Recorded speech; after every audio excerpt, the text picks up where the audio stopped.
आज हम लोग डिस्कस करने वाले हैं कि लाइन और एंगल्स के बारे में। लाइन्स और एंगल्स के बारे में बात करेंगे। सबसे पहला काम होगा कि लाइन सेगमेंट। लाइन सेगमेंट किसको बोलते हैं? लाइन सेगमेंट का अगर बात करें, लाइन सेगमेंट बोलते हैं एक पॉइंट से चल के दूसरा पॉइंट तक जाएंगे, तो ये होता है लाइन सेगमेंट। मतलब ये दोनों क्या है? एंड पॉइंट है। ये भी एंड पॉइंट है और ये भी एंड पॉइंट है।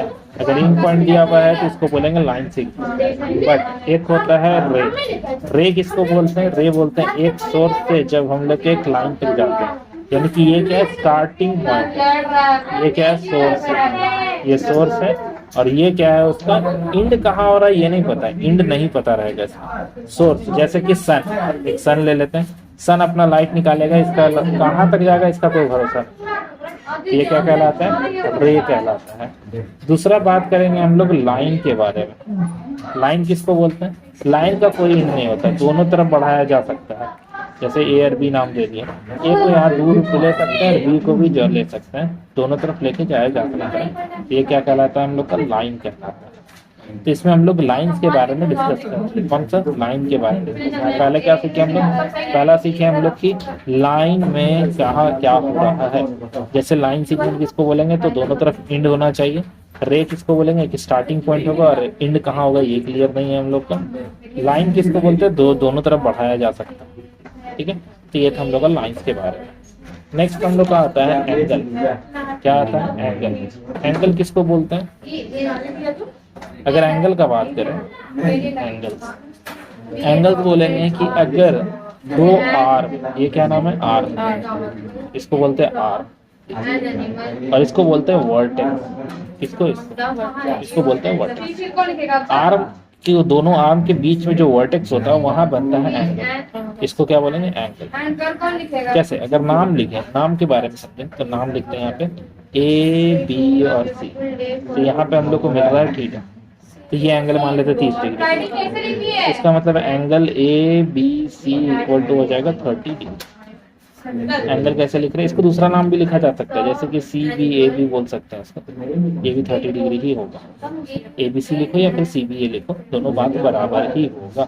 ए बी सी पढ़ो या फिर सी बी ए पढ़ो, दोनों बात बराबर होगी। अब एंगल हम लोग को 3 टाइप का देखना है। पहला नाम बोलते हैं एक्यूट एंगल, एक्यूट एंगल। दूसरा बोलते हैं हम लोग क्या? Right angle, right angle. और तीसरा होता है ऑब्ट्यूज एंगल, ऑब्ट्यूज एंगल। क्या है ये तीनों को? एक्यूट एंगल बोलते हैं जो 90 डिग्री से कम होता है। 90 से क्या होना चाहिए? कम होना चाहिए। राइट एंगल बोलते हैं जो 90 डिग्री होना चाहिए। और ऑब्ट्यूज एंगल बोलते हैं जिसमें कि 90 डिग्री से बड़ा एंगल दिखेगा। साफ साफ दिख रहा है कि 90 से बड़ा हो। ये तीसरा एंगल था। ये तीनों एंगल के बारे में हम लोग को ध्यान रखना है। एक सबसे इम्पोर्टेंट जो है वो है हम लोग का adjacent angle. Adjacent angle. Adjacent angle किसको बोलते हैं? अगर कोई एक एंगल है उसमें बीच से एक दूसरा एंगल बना दिया जाए, जिसमें एक कॉमन आर्म होना चाहिए। जैसे कॉमन आर्म का मतलब है जैसे कि यहाँ पर ये एंगल जो है ए बी सी, कौन सा एंगल? एंगल ए बी सी।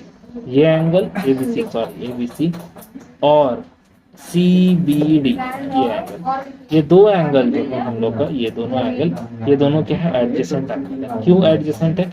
क्योंकि यहाँ पे एक कॉमन चीज दिख रहा है हम लोग को, बीसी। यहाँ भी बीसी है, यहाँ पे भी बीसी है। ये क्या है? कॉमन सी भी बीसी एक ही चीज है। ठीक है, ये दोनों क्या है? कॉमन दिख रहा है। यहाँ पे कॉमन आर्म है, इसको बोला जाता है हम लोग को क्या? Adjacent angle. ये वाला क्या कहलाएगा? Adjacent angle. कौन कौन सा? ये एंगल और ये एंगल, ये एडजेसेंट आर्म कहलाएगा और ये एडजेसेंट एंगल कहलाएगा। अब इसमें एक आता है straight angle. Straight angle, straight angle किसको बोलते हैं? एक सीधा एंगल बना रहे हैं, ये पूरा 180 डिग्री बनेगा, उसको बोलते हैं स्ट्रेट एंगल। एक होता है रिफ्लेक्स एंगल। रिफ्लेक्स एंगल बोलते हैं उल्टा एंगल, इसको बोलेंगे रिफ्लेक्स एंगल। जैसे यहाँ लिखा हुआ, मान लेते हैं ए ओ और बी लिखा हुआ है, तो रिफ्लेक्स, अगर ये मान लेते हैं 50 डिग्री है, तो reflex angle A O B का बात करेंगे तो ये कितना होगा? 360 में से 50 डिग्री माइनस कर देना, 310 डिग्री। क्या किए हैं, पूरा कंप्लीट एंगल जो आ रहा था हम लोग का, कंप्लीट एंगल ये, ठीक है, इसमें से ये वाला को हटा, इसमें से पूरा में से ये वाला हटा दिए, तब जाके बचेगा वो कहलाएगा यहाँ पे, ठीक है, ये कहलाएगा क्या, रिफ्लेक्स एंगल। इसके बाद आता है हम लोग का complete angle. Complete angle, complete angle किसको बोलते हैं, कंप्लीट एंगल बोलते हैं 360 डिग्री एंगल। मतलब एक लाइन ऐसे करके बनेगा, एक पूरा का पूरा एंगल यहाँ से यहाँ तक जब आएगा, इसको बोलते हैं 360 डिग्री का एंगल, इसको बोलेंगे कंप्लीट एंगल। सर्कल। सर्कल बन जाएगा कंप्लीट, यस।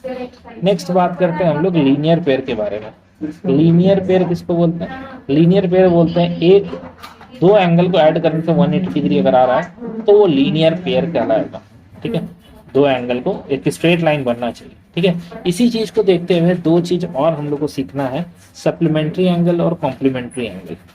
सप्लीमेंट्री एंगल और कॉम्प्लीमेंट्री एंगल पहले समझते हैं। सप्लीमेंट्री एंगल किसको बोलेंगे, सप्लीमेंट्री एंगल बोलते हैं अगर दो एंगल को मिला दें हम लोग, जैसे कि यहाँ पे एक लाइन बना रहा हूँ, ये और ये एंगल, इन दोनों एंगल को मिला दिए, ये बनेगा हम लोग को सप्लीमेंट्री एंगल जिसमें 180 डिग्री दिखेगा। और एक कॉम्प्लीमेंट एंगल होता है जिसमें ये दोनों एंगल को मिलाएंगे तो बनेगा कितना, लीनियर पेयर भी 180। ए और बी, ये लीनियर पेयर के जैसे भी काम करता है और सप्लीमेंट्री भी काम करता है, ठीक है। और ये कॉम्प्लीमेंट्री एंगल है जिसमें ए और बी को मिलाने से कितना आ रहा है, 90 डिग्री। एक होता है वर्टिकली अपोजिट एंगल, एक्स बन रहा हो, जैसे कि यहाँ पे अगर हम बात करें ये एंगल और ये एंगल आपस में इक्वल होगा, कैसे इक्वल होगा, वर्टिकली अपोजिट एंगल से।